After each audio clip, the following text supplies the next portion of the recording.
Hello friends, welcome to our channel teachers अड्डा channel पर स्वागत है।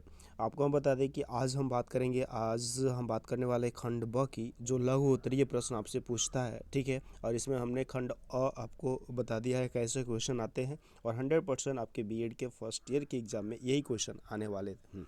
ठीक है, तो आप ज़रूर पढ़ के जाइए। ये उनके लिए हेल्पफुल है जो कॉलेज नहीं जाते हैं। ठीक है, एडमिशन तो करा लिए हैं, कॉलेज नहीं जाते हैं। जितने लोग प्राइवेट कॉलेज में एडमिशन कराएं वो लोग कॉलेज तो जाते ही नहीं हैं, बहुत कम लोग ही जाते हैं। तो उनके लिए ये फ़ायदा रहेगा कि आप घर बैठे जो है एक केवल सोते वक्त जो है आप बेड टाइम इस वीडियो लेक्चर को देखते रहिए, आपको सारी चीज़ें समझ में आ जाएगी कैसे क्या क्या लिखनी है।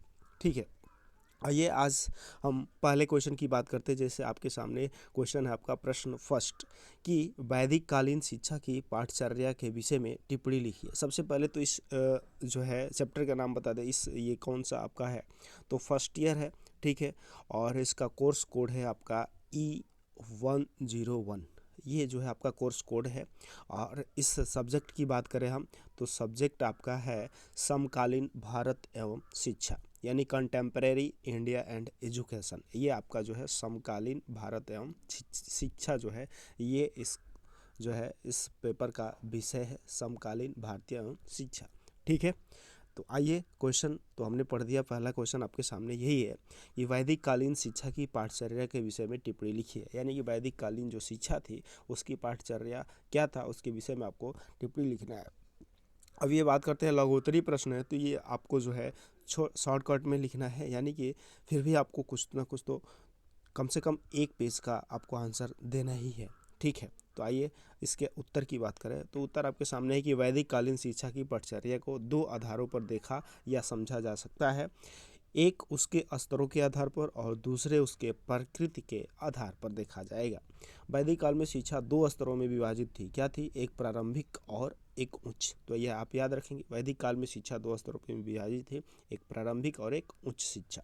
ठीक है, अब प्रारंभिक शिक्षा क्या है इसके बारे में हम बात करें तो वैदिक काल में प्रारंभिक स्तर की पाठचर्या में भाषा, व्याकरण, छंद शास्त्र और गणना का सामान्य ज्ञान और सामाजिक व्यवहार एवं धार्मिक क्रियाओं के प्रशिक्षण को स्थान प्राप्त था।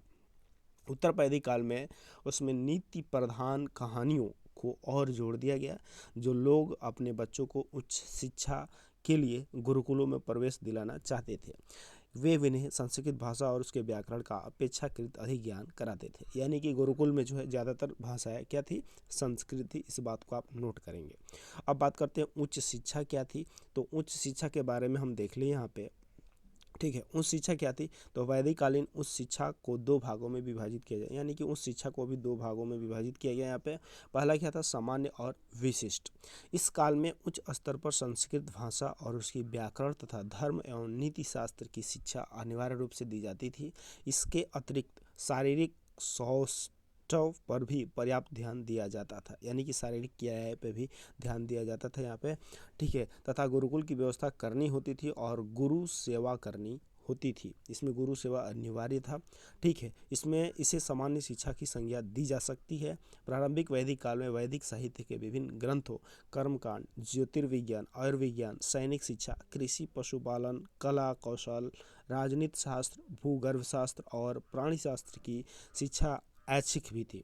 ठीक है, उत्तर वैदिक काल में उच्च शिक्षा की पाठचर्या में अनेक अन्य विषय भी सम्मिलित किए गए, जैसे इतिहास, पुराण, नक्षत्र विद्या, न्यायशास्त्र, अर्थशास्त्र, देव विद्या, ब्रह्म विद्या और भूत विद्या थे। इसे विशिष्ट शिक्षा की संज्ञा भी दी जा सकती है और शिष्य इनमें से अपनी रुचि के अनुसार किसी भी विषय का अध्ययन करने के लिए स्वतंत्र थे। यानी कि जो पढ़ने वाले बच्चे थे वो किसी भी विषय का जो है अपने इच्छा अनुसार पढ़ सकते थे, स्वतंत्र थे। अब बात करते हैं तो वैदिक कालीन शिक्षा को उसकी प्रकृति के आधार पर निम्नलिखित दो रूपों में विभाजित किया गया। यानी कि जो वैदिक कालीन शिक्षा थी उसको दो रूपों में विभाजित किया गया था। तो पहला क्या था? अपरा, यानी कि भौतिक के आधार पर। इसके अंतर्गत भाषा, व्याकरण, अंकशास्त्र, कृषि, पशुपालन, कला जिसमें संगीत और नृत्य दोनों आ सकता है आएगा, कौशल, कताई, बुनाई, रंगाई, कष्ट कार्य, धातु एवं कार्य शिल्प। इस तरीके के जो है अभी भी ये चीज़ें कौशल की आप सुन रहे होंगे, कौशल प्रधानमंत्री कौशल शिल्प योजना, अर्थशास्त्र, राजनीति शास्त्र, भूगर्भ शास्त्र, प्राणी शास्त्र, सर्प विद्या, तर्कशास्त्र, ज्योतिर्विज्ञान, आयुर्विज्ञान एवं सैनिक शिक्षा का अध्ययन और व्यायाम, गुरुकुल व्यवस्था और गुरु सेवाएं क्रियाएं सम्मिलित थी। अब यहाँ पे एक चीज़ नोट करेंगे, सर्प विद्या। सर्प विद्या जो है आज के डेट में तो है, बट ये जो है नगाड़े के तौर पे है। आप वीडियोज भी देखते होंगे यूट्यूब पे, सांपों के बारे में जानकारी दी जाती है, कैसे पकड़ा जाएगा, कैसे लोग पकड़ते हैं, इसकी पूरी ट्रेनिंग भी दी जा रही है इस समय, ठीक है। अब दूसरा आपका परा यानी कि आध्यात्मिक क्या होता था। तो आध्यात्मिक से आप अंदाज़ा लगा लेंगे कि इसका क्या होना है, इसमें क्या लिखना है हमें। तो इसके अंतर्गत वैदिक साहित्य, वेद, वेदांग एवं उपनिषद, धर्मशास्त्र और नीति शास्त्र का अध्ययन और इंद्रिय निग्रह, धर्मानुकूल आचरण, ईश्वर भक्ति, संध्या वंदन और यज्ञादि क्रियाओं का भी प्रशिक्षण सम्मिलित था। तो इस तरीके के इस क्वेश्चन का, यानी ये जो आपका पहला क्वेश्चन था, वैदिक कालीन शिक्षा की पाठचर्या के विषय में टिप्पणी लिखिए, तो आप इस पे इतनी बातें लिख देंगे तो आपको नंबर मिल जाएगा, ठीक है।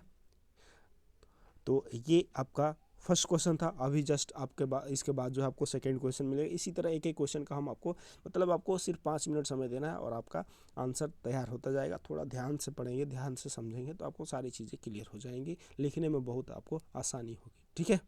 तो चलिए मिलते हैं नेक्स्ट वीडियो में, और चैनल को सब्सक्राइब ज़रूर कर लीजिएगा, ठीक है।